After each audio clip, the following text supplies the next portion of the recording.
Olá a todos, boa tarde. Vamos falar sobre verdade e devaneio, como distinguir uma coisa da outra. De qual verdade estamos falando? Em primeiro lugar, vamos falar das coisas que a gente intui, sente dentro de nós. Como saber se aquilo que eu estou sentindo e aquilo que eu estou intuindo, que é o que eu chamo de uma intuição que veio para mim, é verdade ou não? É uma pergunta importante porque nos poupa um monte de problemas e nos ajuda a encontrar caminhos na vida e reconhecer situações, reconhecer relações e situações dentro das relações que favorecem uma qualidade de vida melhor, tanto quando a gente se afasta, quanto quando a gente consegue trabalhar melhor a relação. A conversa começa assim: existe um momento em que a gente sente vontade de falar alguma coisa, porque vem para nós, chega até a nossa mente com uma certa força, não é? Chega com uma certa clareza até. E estamos completamente convencidas. Bom, a intuição funciona assim mesmo, ela chega como um clarão. O que a gente acha, em geral, chama de intuição, chega como um clarão que nos pega e que nos leva. Tem pouca reflexão aí. Mas é assim, é uma intuição. A intuição vem, não é? Não é um raciocínio, é uma intuição. Agora, por que às vezes isso pode ser mero devaneio? Ou seja, é uma fantasia que não vai te levar para o caminho certo, que está distorcendo a realidade, que está embaçando a visão, que não é verdade. Não é verdade. O que acontece? Por que aconteceu assim? Tem um caminho que esse conteúdo, vamos chamá-lo assim, né?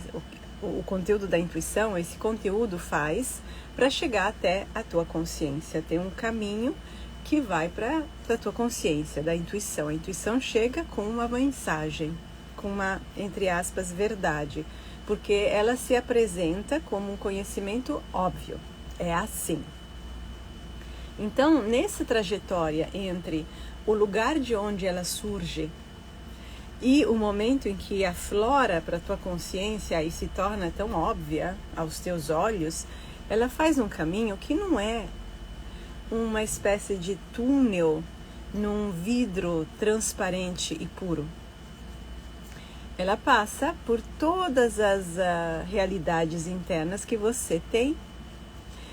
Essa é a vantagem de quando a gente trabalha com psicologia profunda, porque a gente descobre que entre a tua mente, com as coisas que você pensa e sabe, e o que pode vir de repente, tem um mundo inteiro.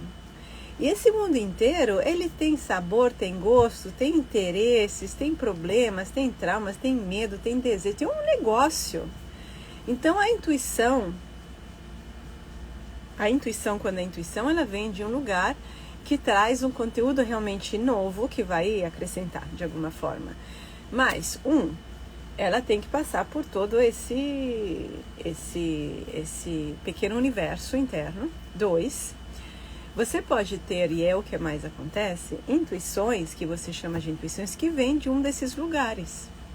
Quem disse que é verdade? Como que você faz para saber? Porque quando a gente enxerga uma coisa, a gente tende a olhar para as coisas, a gente acha que é verdade, a gente tende a forjar o nosso olhar para confirmar o que a gente está vendo. A mente é muito complexa, Então, as pessoas que acreditam que tudo que sentem é real e tudo que as intuições que têm são verdadeiras, elas não têm com suficiente autoconhecimento. O autoconhecimento é a única coisa verdadeiro e profundo que nos permite discernir. A gente precisa aprender a discernir o nosso mundo interno e todos os conteúdos que lá estão. Para conseguir discernir, a gente precisa fazer uma coisa que é mais difícil, é abrir mão do poder do ego. do poder do ego, de controlar as coisas, o que eu quero, o que eu penso, o que eu sinto, o poder, o desejo do ego, eu quero assim, eu quero assado, os preconceitos no final do ego. Eu posso ter uma intuição sobre uma realidade que me desacata, assim, que diz o contrário, a minha intuição me mostra uma coisa contrária àquilo que eu acreditava, que eu achava, ou até aquilo que me é conveniente. Então, o grande nosso problema entre a intuição, a verdade e a inverdade é que tem um ego no meio, e esse ego precisa ser compreendido. Para compreender o ego, você precisa ser maior do que o ego. Esse é o trabalho analítico que a gente faz, se chama desenvolvimento do sujeito reflexivo, e é um trabalho, é um conceito que foi criado por Cília Montefoschi, e é uma das principais coisas que a gente faz na terapia, na análise pós-junguiana. Porque o ego, ele é apegado mesmo quando você acha que não. Eu já vi pessoas que fizeram cursos de autoconhecimento, fizeram um monte de trabalho, mas sempre dentro da perspectiva do ego. Então o ego, na verdade, desenvolveu mais instrumentos para enrolar, enganar. O ego é muito traiçoeiro, porque se apega, como eu disse, a coisas que ele quer. Interesses, relacionamentos, desejos, ambições, ganância, paixões, todas essas coisas fazem parte do ego. Não é que o ego seja errado sempre, porém eu não tenho como saber se uma coisa que eu quero realmente é boa para mim, se eu não tiver um distanciamento suficiente para analisar. Pode ser que eu descubra que seja, pode ser que eu descubra que não. Mas para poder ver, eu preciso de um distanciamento. Aí tem a situação oposta, o reverso disso tudo, em que o ego se sente uma porcaria e não acredita em nada que ele pensa. Também aí precisa ter um distanciamento do ego, porque o ego, a pessoa que deveria ser maior do que o ego, pode ter uma sacação muito importante para a vida dela. Mas como ela se desvaloriza, ela já joga tudo isso para o lixo. E perde a oportunidade de ter uma vida melhor, de fazer escolhas acertadas. Então, este distanciamento do ego é o que permite o desenvolvimento daquele discernimento interno que vai permitir que a gente saiba de onde vêm as coisas que aparecem na nossa cabeça com tanta clareza. Porque, como eu disse, dentro da psique existe um mundo. Eu sempre faço essa comparação. É como se você fosse o prefeito, o ego é o prefeito de uma cidade. Imagina o Rio de Janeiro, São Paulo, uma grande cidade. Nessa cidade a gente tem a elite, a gente tem o povo, a classe média, a gente tem as favelas, a gente tem os marginalizados, a gente tem um monte de coisa. Ou seja, a elite representa as coisas que a gente acha de qualidade, de valor, que a gente persegue, que a gente quer mostrar para o mundo, que a gente assume como nossas e tentamos ser assim. E geralmente são coisas que a gente adquire do mundo, não é produção própria. Depois tem todo o bando da classe média que tenta se adaptar e mostrar serviço, né? E depois tem os marginalizados, que tem que sobreviver. E nesses marginalizados é onde a gente aponta o crime, né? A presença do crime, porque estão numa situação completamente desfavorável. O que é o crime? É um ataque ao domínio central, certo? Um ataque ao domínio central. Então, você pode ter intuições que vêm de lá. Só que também nós sabemos muito bem sabido, que a elite não cheira a rosas, né? O crime, ele vem de terno e gravata também. O que significa na psique? Significa que os nossos valores podem ser meros preconceitos que turvam a nossa visão, que nos impedem de enxergar com clareza e, portanto, de fazer as coisas que são realmente boas. O que é realmente bom para você? É aquilo que faz bem para o teu todo. O bom para uma cidade, como vocês sabem, é o que faz bem para toda a cidade, não para um pequeno grupo, que não vai se sustentar, né? não vai se sustentar. E a gente vê isso todos os dias. Isso que eu vejo nas cidades, que todo mundo pode ver, é o que acontece na psique. É só uma expressão. Então tem coisas que a gente não quer ver e marginaliza, não quer ver da gente, né? Começando pelas coisas que não combinam com o que a elite propõe. Hoje a elite é o Instagram, é a mídia, enfim, a elite é como você tem que ser. Aquele tipo de sucesso, aquele tipo de coisa, aquele tipo de coisa. Então, e isso depois cada um vai, tem suas nuances, suas particularidades. Estou dando uma imagem bem genérica, bem superficial. Mas então, cada um tem a parte marginalizada de si.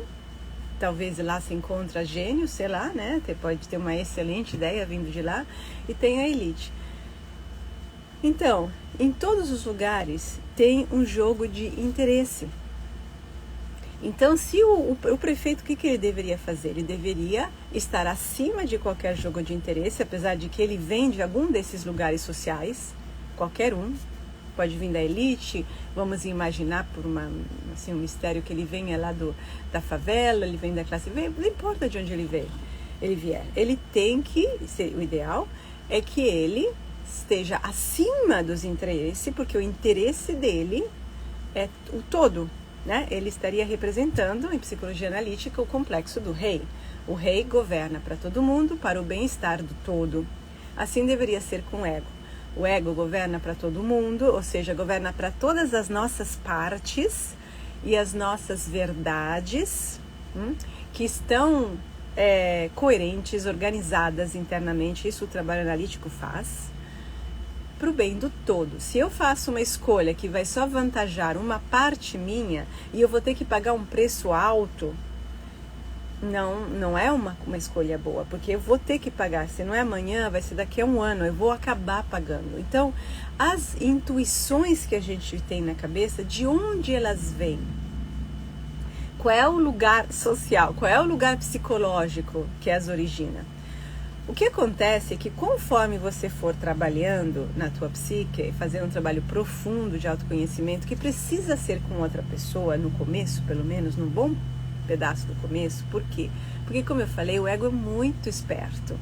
O ego é muito esperto. A psique tem muitos mecanismos de engano, que não é maldade da pessoa, mas é isso, funciona assim.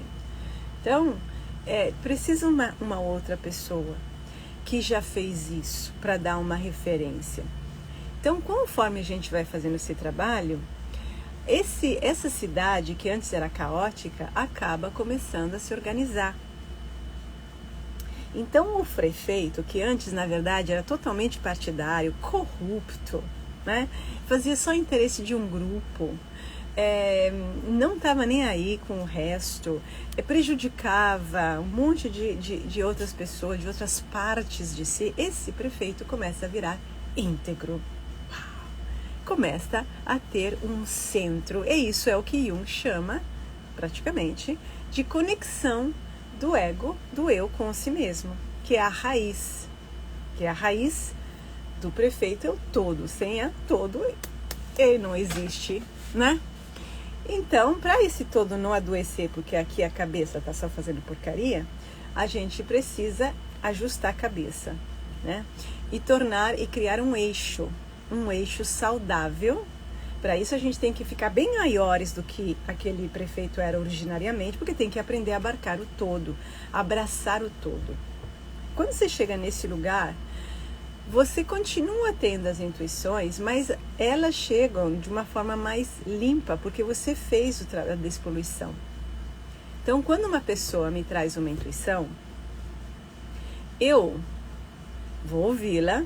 O que eu vou fazer? Eu vou prestar atenção aonde que essa intuição vai. Assim, tipo, o que almeja? Qual é o produto que gera? E qual é a direção?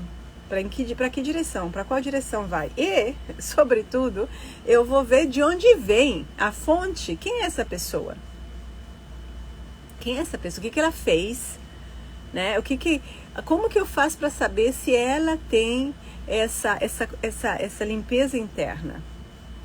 Então, esses dois elementos aqui, a origem, que é a pessoa, e dentro dela a origem da intuição, e para onde a intuição está direcionada me ajudam a entender. O que eu estou usando neste momento é o que se chama de método relacional. É dialético e relacional. Então eu não pego uma coisa que a pessoa me dá, assim, a pessoa me dá isso, me dá um negócio aqui. Aí eu fico com isso sem me perguntar de onde vem, por que eu recebi e para onde vai. Tem todo um contexto, sempre tem todo um contexto. E essa é uma das chaves, inclusive, para fazer análise, para ser analista. Muitos raciocínios corretos levam para o mesmo lugar. Por quê? Tem algum erro no caminho, né? E o raciocínio parece muito correto, bem feito, de uma pessoa que raciocinou, mas tem um resultado que se repete. A mente, ela é como muitas vezes um jogo de espelhos. Então, se você não tiver um afinamento do autoconhecimento e a criação do sujeito reflexivo, você se perde. Não tem como não se perder. Porque são muitas nuances. Eu acabei de fazer sessão com um cara extremamente evoluído nesse sentido. De reflexão interna. Veio de um lugar muito, muito ruim de vida. E ele se trabalhou. Mas está faltando alguma coisa. E esse alguma coisa é dar um salto para além desse mundo aqui, para poder captar outras verdades. Porque esse mundo sempre acaba por ser enviesado. O racional sempre acaba. Só que para a gente poder acessar o resto, a gente precisa também poder reconhecer a poluição que pode vir. Então, eu sinto que vai acontecer isso, que vai acontecer aquilo, eu não sei. Às vezes, também eu notei que nesse sentir pode haver um componente real, ou seja, tem uma verdade lá, mas ela está empacotada, está confusa. E a pessoa pode usar, sem saber qual é a parte real e qual é a fantasia, pode usar mal. Agora, para vocês entenderem o nível chega a ser perversão mental, da qual as pessoas não têm noção, não se percebem, não se dão conta. E apesar dos absurdos e do óbvio, basta ver o que as pessoas consideram, entendem como verdade, não mais intuições, mas fatos. A pessoa pode pegar um fato que para mim pareceria óbvio e interpretá-lo de um jeito que ele ganha um significado completamente diferente. Como que eu faço para saber se a minha visão é a correta ou a visão do fulano? Quem sou eu? Quem é o fulano? Qual é a minha trajetória? Não simplesmente intelectual, porque você pode ser ter doutorado na USP, não é isso. É um autoconhecimento. Para onde vai aquilo que eu estou vendo? O que retrata? E o que retrata, em termos gerais, aquilo que a outra pessoa está vendo e qual é o lugar que ela ocupa na sociedade, no mundo, na vida, no dia a dia? Qual é o lugar? Porque isso nos dá mais elementos. Você não pode pegar só aquilo que é falado ou visto. Porque hoje em dia, a gente está num mundo tão louco que você pode ver uma cena de estupro e ter gente que não só não se perturba, como consegue dizer uns absurdos. É esse o nível em que a gente está. Então, quem é essa pessoa? Qual é o seu lugar social, cultural, psicológico? A fala dela, em que direção vai? Basta ver isso. Quando você já faz essas direções, você vê. Então a pessoa, a verdade hoje, ela não é uma palavra que pode não ter valor nenhum. Então, se você quer a verdade, você precisa começar a enraizá-la no real. E o real é quem fala. É quem fala, ou seja, o real é você. Então, de onde vem isso que você está sentindo, está vendo, está achando que é real? De onde vem? De qual lugar em você? Porque nós não somos um monolito. Isso já foi descoberto por Freud em 1899, por exemplo, quando ele publicou, e até antes, né? Em 99 ele publicou a Interpretação dos Sonhos. Há muito, tá? Mais de um século, e ainda não fez o download na cultura coletiva. Nós não somos um monolito. E o ego não é o único morador da psique. Não é. Isso significa que em você há muitas vozes que falam ao mesmo tempo. E você geralmente é uma bolinha de ping-pong num caos. Porque você não sabe qual é a direção, o que é a voz certa. E aí você vai seguindo aquilo que bater na telha, aquilo que for de interesse, aquilo que for no momento, aquilo que uma outra pessoa falar e combina com aquilo que você estava pensando, mas não tem direção. Porque não está enraizado dentro. E a raiz, ela só pode ser íntegra. Não tem como ter uma raiz poluída. Integridade implica também coerência. Coerência. Né? Por exemplo, se eu sou racista, eu não vou contratar negros, não vou falar com negros. Seja coerente, se mostre. Se mostre. Hoje nós temos tudo, se fala tudo, o contrário de tudo, e todo mundo faz de conta que está tudo bem. E todo mundo fica sempre mais confuso, porque fica só trabalhando na mente, a mente está sempre a serviço de algum interesse, e quantas pessoas sabem raciocinar, né? Fica só repetindo. Então hoje muitas das verdades não passam de devaneios,